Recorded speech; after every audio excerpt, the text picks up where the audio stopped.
Pepe Mujica nos convida a viver na prática aquilo que pregamos. Opção de Pepe, pela simplicidade evocada por muitos, nada tem a ver com um suposto franciscanismo.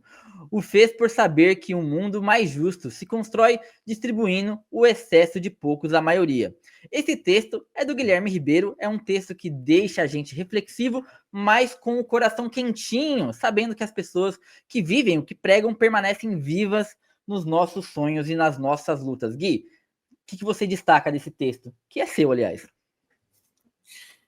Sim, o Pepe ele morreu no dia 13, uma semana antes do dia 20, né, quando ele completaria 90 anos. Tem um texto que nós vamos publicar, inclusive, da Stella Calone, que ela diz que ele queria ter conseguido chegar até o dia 20, né? Isso dá uma dorzinha, assim. Enfim, mas ele escreveu ali uma história, que ele escreveu sua história, cravou seu nome na história latino-americana. Até, inclusive, ele fez isso muito antes da morte, né? Muitas vezes a gente fica reflexivo sobre o papel das pessoas, sobre a trajetória das pessoas, quando elas partem, né? Quando acontece a partida física, mas o Pepe ele já havia eternizado seu nome na história antes disso.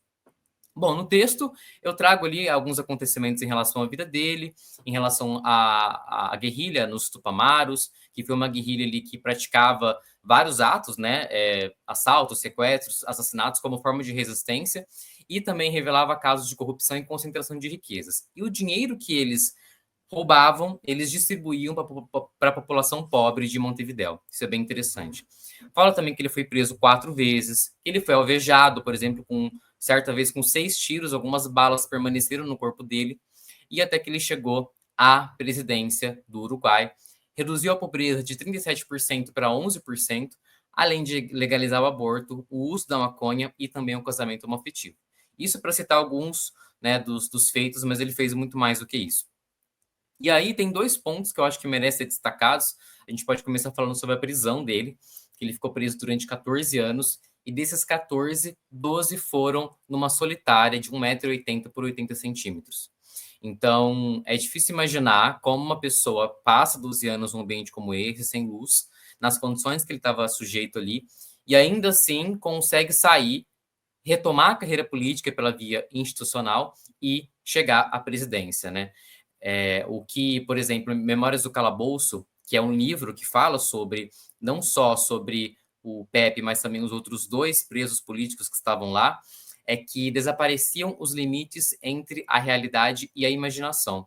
E aí, no filme inspirado nesse livro, fala que o Pepe tinha pensamentos perturbados e compulsivos e era o mais solitário, enquanto os outros conseguiam se comunicar de alguma forma.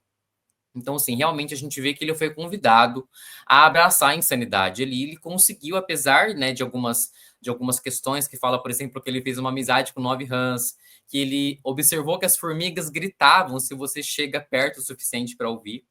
Então, apesar dessas passagens, que a gente não sabe até que ponto, né, flerta com essa talvez insanidade que a situação estava levando ele a abraçar, ele conseguiu sair dali e voltar para a política. Eu acho que isso é bem significativo. E só para dizer também, né, que nessa solitária, nessa prisão, a comida vinha muitas vezes com terra ou bitucas de cigarro. Mal tinha água para beber, então muitas vezes restava beber a própria urina. E quando não tinha comida, eles comiam mosca, larva e até papel. Então, isso é bem desumano, né, as condições em que ele foi mantida ao longo desses anos. E aí uma frase dele que exemplifica bem isso é que houve muitos anos em que eu ficaria feliz em apenas ter um colchão. Então, só para a gente entender a parte desse episódio. Tá, só antes de eu entrar aqui na minha parte, eu queria só recomendar também, nós temos um texto no site indicando 4 filmes que falam sobre Pepe Mujica, de várias fases aí da vida dele. O texto foi escrito pela nossa diretora de jornalismo, Vanessa Martina Silva, tá lá no site, então, e vai ficar aqui também na descrição do vídeo, a gente vai colocar ao final da live. Gui, eu fiquei pensando bastante sobre o que falar, né, pra, tipo, fugir um pouco desse negócio de falar já o que o texto já diz, então, tipo, o que não é dito, e eu, conversando com um amigo, a gente lembrou de algumas coisas que nos relacionam ao Pepe. Eu nunca fui uma pessoa, assim, muito política na época da faculdade e tal, ele era bem mais politicamente engajado, e ele falava muito do Pepe Mujica por algum motivo. Ele sempre falava muito do Pepe, o Pepe é assim, é o jeito dele. E essa simplicidade dele tocou muita gente jovem, que é um ponto interessante da gente pensar, né? Por que um cara que sempre foi, desde que eu sou jovem, ele já era um senhor? Por que ele sempre tocou tanto as pessoas mais jovens, né? Por que ele influenciou tanta gente mais jovem? E apesar dessa idade avançada, ele tocou pessoas como o meu amigo, né? Jornalista, o Edivaldo Baroni, que apresentou o Mujica ali como se ele tivesse uma consciência política clara já sobre o que é resistir. O Ed é um homem negro, gay, o primeiro da família dele a se formar, e ele me disse uma vez, pra gente como nós, andar na rua já é um ato de resistência. E isso eu aprendi com o Mujica. E foi assim, com essa consciência de luta cotidiana, que ele me mostrou o Mujica não como um ícone distante, mas como um farol de humanidade possível. Mujica, com o seu jeito, né, mais simples, sua recusa ao luxo, seu amor pela terra, e quando eu falo terra, é terra mesmo, provou que a esquerda não precisa ser dogmática para ser revolucionária. Resistir é um ato revolucionário. Lembro que ele ficou 12 anos preso, numa solitária. Isso é enlouquecedor. Quantas pessoas sairiam com ódio desse lugar? E ele não. E quando o Edivaldo soube da doença do Mujica, o Ed escreveu uma carta para ele nas redes sociais, né? Mandou um direct para ele nas redes sociais. Uma carta que não era de despedida, mas de gratidão. E eu quero aqui compartilhar ela com vocês, já que ele deixou, porque eu acho que resume bem como essa influência dele rola. Vamos lá, gente. Deixa eu só colocar aqui para dar o contexto. Querido Pepe Mujica, sou um jovem negro brasileiro e gay, e quero que saiba o quanto o amo e admiro. Sua vida, sua luta e sua sabedoria têm sido uma inspiração imensa para mim e para tantas pessoas no mundo. O Senhor nos ensina com seu exemplo que a humildade e a coerência podem mudar vidas, que a política deve estar a serviço dos mais necessitados, que os ideais nunca morrem. Rezo todos os dias por sua saúde, por sua força e por sua paz. O Senhor não é apenas um líder, mas também um farol de esperança para aqueles que para aqueles que sonham com um mundo mais justo e solidário. Do fundo do meu coração brasileiro, envio o meu carinho, respeito e gratidão por tudo que fez por nós, os sonhadores. Com muito amor e admiração, Edivaldo Baroni. E eu acho que assim eu consigo descrever bem como ele influenciou pessoas. Pensa nessa figura que eu tô falando do Edivaldo, que é uma figura que ele sofria várias agressões, várias traumas ali que ele carrega com ele, e ele nunca levantou a voz ou a mão, porque ele tinha dentro dele de que resistir era o que um Mujica dizia que era resistir, que era sobreviver.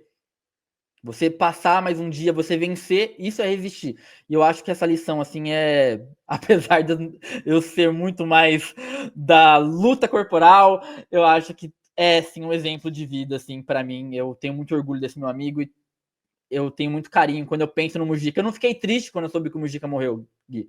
Eu fiquei, tipo, com a sensação de, porra, ele ficou em paz. O cara viveu 90 anos, ele passou 12 anos preso, sabe? Tipo, a sensação é, pô, cara, ele foi em paz, que bom que ele foi bem, né? A gente via nas últimas declarações dele a consciência, ele falando sobre preparando as pessoas para a morte dele. Eu acho que isso é o mais importante. Sim, é bem interessante isso. Acho interessante esse ponto de vista. Eu também, hoje em dia, com uma consciência que eu tenho em relação à política, em relação a movimentos revolucionários, eu sou também apoiador da luta armada. Enfim, né? Acho que algumas lutas elas não são vencidas só na conversa. Eu acho que a história nos mostra isso. Mas eu também justamente tento compreender, né, na medida do possível, entendo a questão do Pepe justamente por esse período que ele passou nessa solitária. Não sei como uma pessoa consegue sair sã de uma situação como essa. E só para arrematar, em relação à reflexão dessa questão da simplicidade que a gente faz no texto, é que muitas pessoas elas falam sobre a simplicidade do Pepe. A gente, às vezes, erra em achar que esse tipo de comportamento tem a ver com uma espécie de volta de pobreza, né?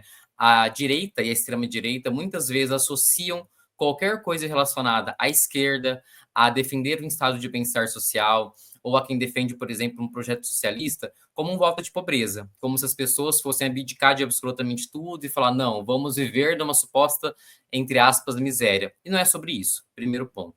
E quando o Pepe ele faz isso, não é também porque ele está fazendo simplesmente um voto de pobreza, é porque ele decidiu viver na prática aquilo que ele pregava. Então ele defendia a redistribuição de renda e ele, por isso, nesse sentido, né, ele doava 90% do salário dele para uma instituição que empresta dinheiro para projetos colaborativos para pessoas que não têm condições de conseguir empréstimo por outras vias, o empréstimo sem juros.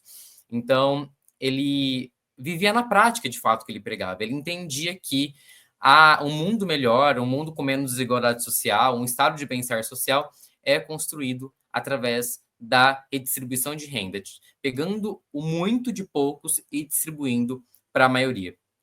E acho que é algo que a gente precisa refletir. Não necessariamente, veja bem, a gente precisa fazer o que Pepe fez. É interessante comentar isso. Nem todo mundo tem condições, por exemplo, de fazer doações, de colaborar de alguma forma financeira com alguma instituição. Mas é realmente de fazer o que se prega. Inclusive a esquerda. Será que nós fazemos o que nós pregamos? Será que nós temos um discurso, mas fazemos outra coisa? Será que a gente critica o neoliberalismo, mas a gente se aproveita dele e age conforme as regras do neoliberalismo, inclusive quando a gente tem condições de fazer diferente? Eu acho que esse é o ponto. A gente precisa se perguntar sobre isso e talvez tentar, pelo menos, fazer o possível, né? Será que a gente tenta, pelo menos, não ser uma engrenagem desse sistema e fazer com que ele continue caminhando dessa forma?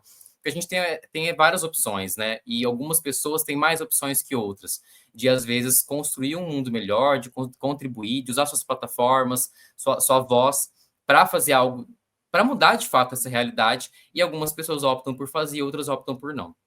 Então, reforçando, não é sobre dar o seu dinheiro para alguma instituição, não é sobre isso. É sobre, de fato, fazer aquilo que se prega. Inclusive, né, Gui, quando a gente olha para o sul global hoje, né, para as lutas dos povos indígenas, dos negros, dos trabalhadores, das mulheres, dos LGBTQIA+, a gente vê que o Mujica estava certo. A libertação não vai vir de cima, mas de dentro, né, cara?